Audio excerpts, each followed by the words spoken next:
வணக்கம். நீங்கள் இணைந்திருப்பது சமூகத்தின் மதிய நேர பிரதான செய்திகளோடு இணைந்து கொள்ளும் நான் டோரின் புஷ்பராஜா. விரிவான செய்திகளுக்குள் செல்வதற்கு முன்னதாக முதலில் தலைப்புச் செய்திகள். இலங்கைக்கு IMF-இன் $695 மில்லியன் நிதியுதவி கிடைத்தது. எம்பலப்பட்டியவில் ஆடி தொழிற்சாலையில் தீப்பரவல், 15 பேர் காயம். செம்மணி அகழ்வில் நெஞ்சு இழுக்கும் கொடூரம், ஒன்றின் மீது ஒன்றாக எலும்புக்கூடுகள் மீட்பு. நிதியமைச்சுக்கு சொந்தமான $2.5 மில்லியன் மோசடி, அறிக்கையை நிராகரித்த கர்ஷ. பிள்ளையானின் அடிப்படை உரிமை பறிக்கப்பட்டுள்ளது, அவருக்காக குரல் கொடுப்போம் உதய கம்மன் பில சூளுரை. மகாவத்தி சாமர கொடுத்து துப்பு, கொழும்பு மயானத்தில் அதிநவீன ஆயுத குவியல் மீட்பு. கோயம்பேடு கேளிக்கை விடுதி தகராறு, ஜான்சியை தொடர்ந்து சிறுமியும் உயிரிழப்பு. ஜாழ் பல்கலைக்கழக விசாக்கூடு சேதப்படுத்தல், புலனாய்வு பிரிவு தீவிர விசாரணை. மே மாதத்தில் இணையவழி நிதி மோசடி தொடர்பில் 360 முறைப்பாடுகள் பதிவு. ஜாலில் டெங்கி பரவும் சூழலை பேணிய 14 குடியிருப்பாளர்களுக்கு எதிராக நடவடிக்கை. இளைஞர்களை மோதிக்கொன்ற வாகனம் வவுனியாவில் கோர விபத்து. அவை எமது தலைப்புச் செய்திகள். இனி தொடர்பான விரிவான செய்திகள். Fourth Monkey Connect. AI works for you. உலகம் முழுவதும் தமிழர்களுக்கான AI WhatsApp business connect. Business தேடுறீங்களா? வாட்ஸ்அப் போதும். எந்த நாட்டிலிருந்தும் பதிவு செய்ய தயாராயிருங்க. Coming soon. சர்வதேச நாணய நிதியத்தினால் இலங்கைக்கு அங்கீகரிக்கப்பட்டு 5ஆம் மற்றும் 6ஆம் தவணைகளுக்கான $695 மில்லியன் அமெரிக்க நிதியுதவி நாட்டுக்கு கிடைத்துள்ளதாக உத்தியோகபூர்வமாக அறிவிக்கப்பட்டுள்ளது.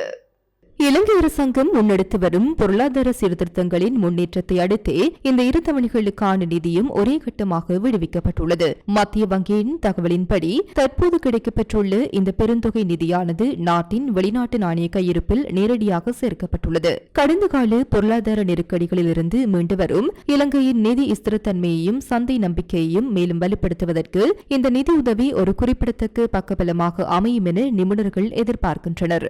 VT Cash & Curry VT super ஸ்டோரின் கல்யாணி அன்னபூரணி பிராண்டில் அன்றாட வாழ்க்கையின் அனைத்து பொருட்களையும் ஒரே இடத்தில் பெற்றுக்கொள்ள VT Cash & Curry பாரிஸில் லாட்சப்பல். ரத்தினபுரி எம்பலப்பட்டியில் உள்ள ஆடை தொழிற்சாலை ஒன்றில் ஏற்பட்ட தீப்பரவலில் 15 பேர் காயமடைந்துள்ளனர். இன்று காலை இந்த தீப்பரவல் ஏற்பட்டதாக தெரிவிக்கப்படுகின்றது. இந்த நிலையில் தீப்பரவலை கட்டுப்படுத்தும் பணிகளில் தீயணைப்பு படையினர் ஈடுபட்டுள்ளனர். சம்பவத்தில் காயமடைந்து 15 பேர் எம்பலப்பட்டி வைத்தியசாலையில் சிகிச்சை பெற்று வருகின்றனர். தீப்பரவலுக்கான காரணம் இதுவரை கண்டறியப்படவில்லை. போலீசார் மேலதிக விசாரணைகளை மேற்கொண்டு வருகின்றனர். ஜாழ்ப்பாணம் செம்மணி மனித புதைக்குழி விவகாரம் தொடர்பான 3ஆம் கட்ட அகழ்வு பணிகளின் 14ஆம் நாள் அகழ்வு நேற்று முன்னெடுக்கப்பட்ட போது ஒரே இடத்தில் ஒன்றன் மீது ஒன்றாக புதைக்கப்பட்ட 2 எலும்புக்கூட்டு தொகுதிகள் உள்ளிட்ட மேலும் பல மனித எச்சங்கள் அடையாளம் காணப்பட்டுள்ளன. நேற்றைய அகழ்வின் போது குழந்தையொன்றினது எலும்புக்கூட்டு தொகுதியும் சிறுவர் ஒருவருடையது என சந்தேகிக்கப்படும் எலும்புக்கூட்டு தொகுதி உட்பட புதிதாக 8 மனித எலும்புக்கூட்டு தொகுதிகள் அடையாளம் காணப்பட்டு சுத்தம் செய்யப்பட்ட பின்னர் இலக்கமிடப்பட்டுள்ளன. அவற்றில் 4 மனித எலும்புக்கூட்டு தொகுதிகள் முழுமையாக அகழ்ந்து எடுக்கப்பட்டுள்ளன. இதன்போது 260 என இலக்கமிடப்பட்டு குழந்தையொன்றினது எலும்புக்கூட்டு தொகுதியும் 259 என இலக்கமிடப்பட்டு சிறுவர் ஒருவருடைய எலும்புக்கூட்டு தொகுதியும் சில சென்டிமீட்டர்கள் தொலைவில் அடுத்தடுத்து அடையாளம் காணப்பட்டுள்ளன. மேலும் நேற்றைய அகழ்வாய்வின் போது 2 மனித எலும்புக்கூட்டு தொகுதிகள் ஒன்றன் மீது ஒன்றாக கண்டறியப்பட்டுள்ளன. அதில் ஒரு எலும்புக்கூட்டு தொகுதியின் மண்டை ஓடானது மற்ற எலும்புக்கூட்டு தொகுதியின் கால் பகுதிக்கு மேல் தனியாக காணப்பட்டுள்ளது. குறித்த எலும்புக்கூட்டு தொகுதிகள் துப்புரவு செய்யப்பட்டு அகழ்ந்து எடுப்பதற்கான பூர்வாங்க நடவடிக்கைகள் நீதிமன்ற பரிசோதகர்களால் மேற்கொள்ளப்பட்டு வருகின்றன. இதேவேளை அகழ்வராட்சி குழியில் சில எலும்புக்கூட்டு தொகுதிகள் குவியல்களாகவும் நேற்று தென்பட்டுள்ளன. அவை முழுமையாக சுத்தம் செய்யப்பட்டு தடவியல் ஆய்வுக்கு உட்படுத்தப்பட்ட பின்னரே அது தொடர்பான துல்லியமான விவரங்களை கூற முடியும் என அதிகாரிகள் தரப்பில் தெரிவிக்கப்பட்டுள்ளது. மேலும் நேற்று அடையாளம் காணப்பட்டு எலும்புக்கூட்டு தொகுதியொன்றின் கழுத்து பகுதியிலிருந்து செப்பினால் செய்யப்பட்டது என நம்பப்படுகின்ற தாயக்கூடு ஒன்று கண்டெடுக்கப்பட்டுள்ளது. இது இவ்வழக்கின் 101வது சான்று பொருளாக இலக்கமிடப்பட்டு நீதிமன்ற கட்டுக்காவலில் பாதுகாப்பாக வைக்கப்பட்டுள்ளது. இதற்கமைய செம்மணி மனித புதைக்குழியின் தடவியல் அகழ்வாய்வு தளம் 1 மற்றும் 2 ஆகிய 2 பகுதிகளிலிருந்தும் இதுவரை மொத்தமாக 270 மனித எலும்புக்கூட்டு தொகுதிகள் அடையாளம் காணப்பட்டுள்ளதுடன் அவற்றில் 266 மனித எலும்புக்கூட்டு தொகுதிகள் நீதிமன்ற உத்தரவாதத்துடன் முழுமையாக அகழ்ந்து எடுக்கப்பட்டுள்ளமை குறிப்பிடத்தக்கது. நிதியமைச்சுக்கு சொந்தமான 2.5 மில்லியன் அமெரிக்க டாலர் மோசடியாக பரிமாற்றம் செய்யப்பட்டதாக கூறப்படும் சம்பவம் தொடர்பான அறிக்கை தனக்கு தனிப்பட்ட முறையில் அனுப்பி வைக்கப்பட்டதை அரசாங்க நிதி பற்றிய குழுவின் தலைவர் நாடாளுமன்ற உறுப்பினர் கர்சடி சில்வா நிராகரித்துள்ளார். முன்னதாக இந்த நிதி பரிமாற்றம் தொடர்பான விரிவான அறிக்கை மற்றும் அனைத்து ஆவணங்களையும் சமர்ப்பிக்குமாறு நிதியமைச்சின் செயலாளரிடம் அரசாங்க நிதி பற்றிய குழு முன்னதாக கூறியிருந்தது. இதற்கு அமைச்சுக்கு 4 வார கால அவகாசமும் வழங்கப்பட்டிருந்தது. இதனை அடுத்து அறிக்கை ஒன்று தயாரிக்கப்பட்ட போதிலும் அது ஹர்ஷடி சில்வாவின் தனிப்பட்ட பார்வைக்காக அவருக்கு நேரடியாக அனுப்பி வைக்கப்பட்டுள்ளது. இந்த நிலையில் குறித்த அறிக்கை அரசாங்க நிதி பற்றிய குழுவினால் கோரப்பட்டதை தவிர தனது தனிப்பட்ட நலனுக்காக அல்ல என்பதால் இந்த நடவடிக்கையை ஏற்றுக்கொள்ள முடியாது என அவர் சுட்டிக்காட்டியுள்ளார். நான் மக்களின் பிரதிநிதி, அத்துடன் தற்போது அரசாங்க நிதி பற்றிய குழுவின் தலைவராக பணியாற்றுகிறேன். இந்த அறிக்கை குழுவினர் கூடி ஆராய்ந்து விவாதிப்பதற்கே கோரப்பட்டது. எனது தனிப்பட்ட பார்வைக்காக அல்ல என அவர் தெரிவித்துள்ளார். இதற்கமைய சம்பந்தப்பட்ட அதிகாரிகளை இந்த அறிக்கையை புதன்கிழமைக்குள் நாடாளுமன்றத்தினூடாக சமர்ப்பிக்குமாறு அரசாங்க நிதி பற்றிய குழு தற்போது உத்தரவிட்டுள்ளது. அறிக்கை கிடைத்தவுடன் அதன் கண்டுபிடிப்புகளை உறுப்பினர்கள் ஆய்வு செய்த பின்னர் எதிர்கால கூட்டத்தில் இதுகுறித்து விவாதிக்கப்படும் என்று ஹர்ஷடி சில்வா தெரிவித்துள்ளார். பிள்ளையானின் அடிப்படை உரிமை பறிக்கப்பட்டுள்ளது, அவருக்காக நாங்கள் குரல் கொடுப்போம் என பிவுதரக்கிழ உரிமை கட்சியின் தலைவரும் முன்னாள் பாராளுமன்ற உறுப்பினருமான உதய கம்மன் பிள்ளை தெரிவித்தார். பயங்கரவாத தடைச் சட்டத்தின் கீழ் கைது செய்யப்பட்டுள்ளமை மற்றும் தடுப்பு காவலில் வைக்கப்பட்டுள்ளமை ஆகியவற்றை சவாலுக்குட்படுத்தி பிள்ளையான் தாக்கல் செய்த அடிப்படை உரிமை மீறல் மனு நேற்று உயர்நீதிமன்றத்தில் விசாரணைக்கு எடுத்துக் கொள்ளப்பட்டது. இந்த விடயம் தொடர்பில் ஊடகங்களுக்கு கருத்து தெரிவிக்கையில் உதய கம்மன்பில மேற்கண்டவாறு குறிப்பிட்டார். உயிர்த்த ஞாயிறு குண்டு தாக்குதல் விவகாரத்தில்தான் பிள்ளையான் கைது செய்யப்பட்டார் என்று ஜனாதிபதியும் பொதுமக்கள் பாதுகாப்பு அமைச்சரும் வெளியில் குறிப்பிடுகிறார்கள். ஆனால் நீதிமன்றத்துக்கு கிழக்கு பல்கலைக்கழக உபவேந்தரை கடத்தி காணாமலாக்கிய விவகாரம் தொடர்பிலே அறிக்கை சமர்ப்பிக்கப்படுகிறது. பயங்கரவாத தடைச்சட்டத்தின் கைது செய்யப்பட்ட பிள்ளையான் சுமார் 14 மாதங்களாக தடுப்பு காவலில் வைக்கப்பட்டுள்ளார். அவரது பாதுகாப்பு தொடர்பில் எமக்கும் அவரது குடும்பத்தாருக்கும் இல்லாத அக்கறை அரசாங்கத்துக்கு உள்ளது. அதனால்தான் அவர் அதி பாதுகாப்பு வலயமாக உள்ள வெலிசர கடற்படை முகாமில் புதிதாக அமைக்கப்பட்டுள்ள சிறையில் தடுத்து வைக்கப்பட்டுள்ளார். பிள்ளையானின் மனித உரிமை மீறப்பட்டுள்ளது. அவருக்காக நாங்கள் குரல் கொடுப்போம், அவரை பாதுகாப்போம். உயிர்த்த ஞாயிறு குண்டு தாக்குதல் விவகாரத்தில் யாரையாவது பகடைக்காயாக்குவதற்கே அரசாங்கம் முயற்சிக்கிறது. உண்மையை வெளிக்கொண்டு வரும் நோக்கம் அரசாங்கத்துக்கு கிடையாது என தெரிவித்துள்ளார். துபாயிலிருந்து அண்மையில் இலங்கைக்கு நாடு கடத்தப்பட்டு ஒழுங்கமைக்கப்பட்ட குற்ற கும்பலின் முக்கிய புள்ளியிடம் நடத்தப்பட்ட விசாரணையின் அடிப்படையில் கொழும்பில் உள்ள பொது மையானம் ஒன்றில் மறைத்து வைக்கப்பட்டிருந்த உள்நாட்டு தயாரிப்பு மினி உசிரகு தானியங்கி துப்பாக்கி உள்ளிட்ட பல நவீன ஆயுதங்களை போலீசார் மீட்டுள்ளனர். மத்திய குற்றப்புலனாய்வு பணியகத்தின் அதிகாரிகளால் தடுத்து வைக்கப்பட்டு தீவிர விசாரணைக்கு உட்படுத்தப்பட்டு வரும் மகாவத்தி சாமரை என்பவரிடம் பெறப்பட்ட ரகசிய தகவல்களின் அடிப்படையிலேயே இந்த ஆயுத குவியல் கண்டுபிடிக்கப்பட்டுள்ளது. அந்த அதிரடி சோதனை குறித்து போலீசார் மேலும் தெரிவிக்கையில், மீட்கப்பட்ட ஆயுத குவியலில் மினி ஊசி ரக தானியங்கி துப்பாக்கி ஒன்று, வெளிநாட்டில் தயாரிக்கப்பட்ட கைத்துப்பாக்கி ஒன்று, தோட்டாக்கள் நிரப்பப்படும் போலிமேற்று 3 தோட்டாக்கள் என்பன உள்ளடக்கப்பட்டுள்ளன. கைப்பற்றப்பட்ட மினி ஊசி ரக தானியங்கி ஆயுதமானது இலங்கையிலேயே உள்நாட்டு தொழில்நுட்பத்துடன் தயாரிக்கப்பட்டுள்ளது என்று நம்பப்படுகின்றது. உள்நாட்டில் இவ்வாறான அதிநவீன தானியங்கி ஆயுதம் ஒன்று புழக்கத்தில் உள்ளமை குறித்து போலீஸ் புலனாய்வு பிரிவினருக்கு ஏற்கனவே உத்தியோகபூர்வ தகவல்கள் கிடைத்திருந்த போதிலும் அதனை இவ்வளவு காலமும் கண்டுபிடிக்க முடியாமல் இருந்தது. இந்த துப்பாக்கியை பாதாள உலக குற்ற கும்பல்கள் தங்களது எதிர்த்தரப்பினரை அச்சுறுத்துவதற்கும் ஏனைய குற்றச்செயல்களுக்கும் பயன்படுத்தி இருக்கலாம் என போலீசார் பலத்த சந்தேகம் வெளியிட்டுள்ளனர். கைப்பற்றப்பட்ட ஆயுதங்கள் மேலதிக தடயவியல் சோதனைகளுக்காக நீதிமன்றத்தினூடாக ரசாயன பகுப்பாய்வாளரிடம் ஒப்படைக்கப்படவுள்ளதுடன் மத்திய குற்றப்புலனாய்வு பணியகத்தின் அதிகாரிகள் மேலதிக விசாரணைகளை தீவிரமாக முன்னெடுத்து வருகின்றனர். கொழும்பு நகரின் மிகச்சிறந்த முகவரிகளில் ஒரு புதிய வாழ்க்கை முறையின் அடையாளம் உருவாகிறது. Blue ocean group. சென்னை கோயம்பேட்டில் உள்ள கேளிக்கை விடுதிக்கு வெளியே ஏற்பட்ட மோதலில் மோட்டார் சைக்கிளில் சென்றவர்கள் மீது திட்டமிட்டு காரை ஏற்றி விபத்து ஏற்படுத்தப்பட்ட சம்பவத்தில் படுகாயமடைந்து 17 வயது சிறுமியும் சிகிச்சை பலனின்றி உயிரிழந்துள்ளார்.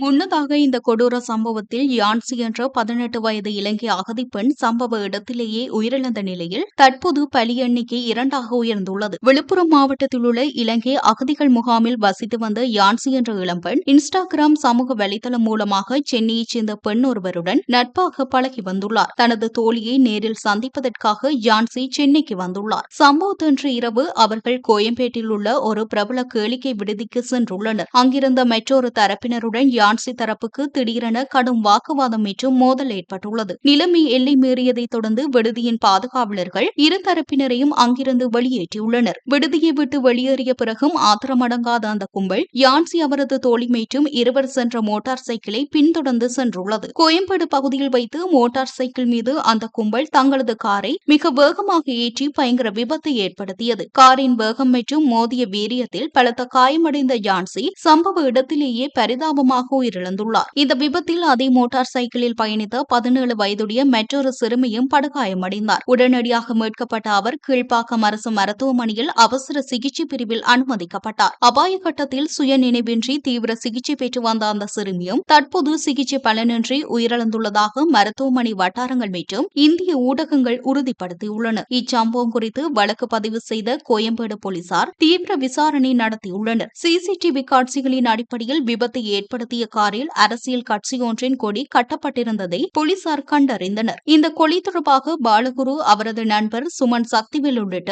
7 பேரை போலீசார் அதிரடியாக கைது செய்துள்ளனர். மேலும் மோதல் வெடித்த கோயம்பேடு கேளிக்கை விடுதிக்கு அதிகாரிகள் தற்போது முத்திரையிட்டு நடவடிக்கை எடுத்துள்ளனர். இந்த இரட்டைக்குழி சம்பவம் சென்னையில் பெரும் பரபரப்பை ஏற்படுத்தியுள்ளது. யாழ்ப்பாண பல்கலைக்கழகத்தில் மாணவர்கள் இணைந்து உருவாக்கிய விசா கூடு சேதமாக்கப்பட்ட சம்பவம் தொடர்பாக போலீசாரும் புலனாய்வு பிரிவினரும் தீவிர விசாரணைகளை முன்னெடுத்து வருவதாக அமைச்சரவை பேச்சாளர் அமைச்சர் நலிந்த ஜெயதீஸ் தெரிவித்தார். இச்சம்பவம் குறித்து நேற்று நடைபெற்ற அமைச்சரவை தீர்மானங்களை அறிவிக்கும் ஊடகவியலாளர் மாநாட்டில் எழுப்பப்பட்ட கேள்விக்கு பதிலளிக்கும் போதே அவர் இதனை குறிப்பிட்டார். அவர் மேலும் தெரிவிக்கையில், இந்த சம்பவம் தொடர்பாக போலீசார் இதுவரை எமக்கு உத்தியோகபூர்வமாக எந்த ஒரு அறிக்கையையும் சமர்ப்பிக்கவில்லை. எனினும் சமூக ஊடகங்கள் வாயிலாக அறிய முடிந்தவரை யாழ்ப்பாண பல்கலைக்கழக மாணவர் சங்கத்தை பிரதிநிதித்துவப்படுத்தும் தமிழ் மாணவர்களே இந்த விசா கூட்டை மிகவும் அர்ப்பணிப்புடன் உருவாக்கியுள்ளனர். எனவே இந்த நல்லிணக்க முயற்சியை சீர்குலைப்பதற்காக ஏதேனும் ஒரு தரப்பினரால் திட்டமிட்டு நடத்தப்பட்ட சதி செயலா இது என்பது குறித்து போலீசாரும் புலனாய்வு பிரிவினரும் இணைந்து பல கோணங்களில் விசாரணை நடத்தி வருகின்றனர். இது தொடர்பான உத்தியோகபூர்வ விசாரணை அறிக்கை கிடைத்தவுடன் மேலதிக விவரங்களை ஊடகங்களுக்கு வெளியிட முடியும் என தெரிவித்துள்ளார். கடந்த ஒரு மாதத்தில் இணையவழி நிதி மோசடி தொடர்பான 360க்கும் மேற்பட்ட சம்பவங்கள் பதிவாகியுள்ளதாக இலங்கை கணனி அவசர தயார்நிலை குழு தெரிவித்துள்ளது.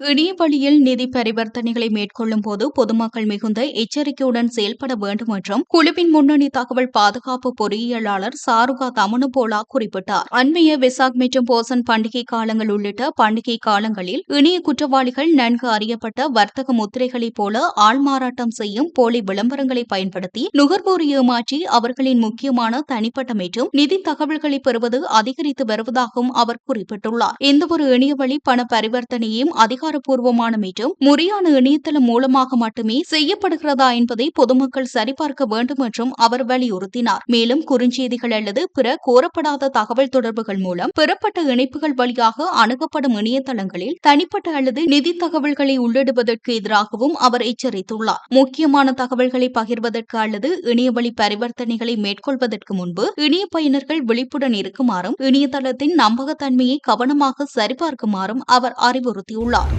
யாழ்ப்பாணத்தில் டெங்கு நுளம்பு பரவும் சூழலை பேணிய 14 குடியிருப்பாளர்களுக்கு எதிராக தொடரப்பட்ட வழக்கில் 1,40,000 ரூபாய் தண்டம் விதிக்கப்பட்டுள்ளது.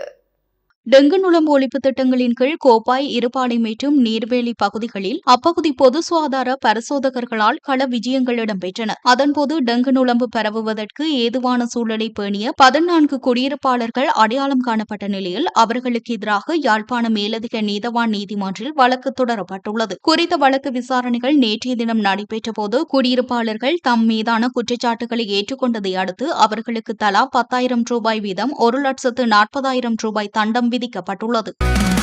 தமிழர்களின் பெருமை ஒரே மேடையில் வெளியிடப் போகின்றது. இது ஒரு celebration of greatness. எதிர்வரும் ஜூன் 20 சனிக்கிழமை Legends and Icons Awards 2026. Vavuniya கனகராஜம் குளம் பகுதியில் ஏனையின் பிரதான வீதியில் இடம்பெற்ற வாகன விபத்தில் 2 இளைஞர்கள் சம்பவ இடத்திலேயே பரிதாபமாக உயிரிழந்துள்ளனர்.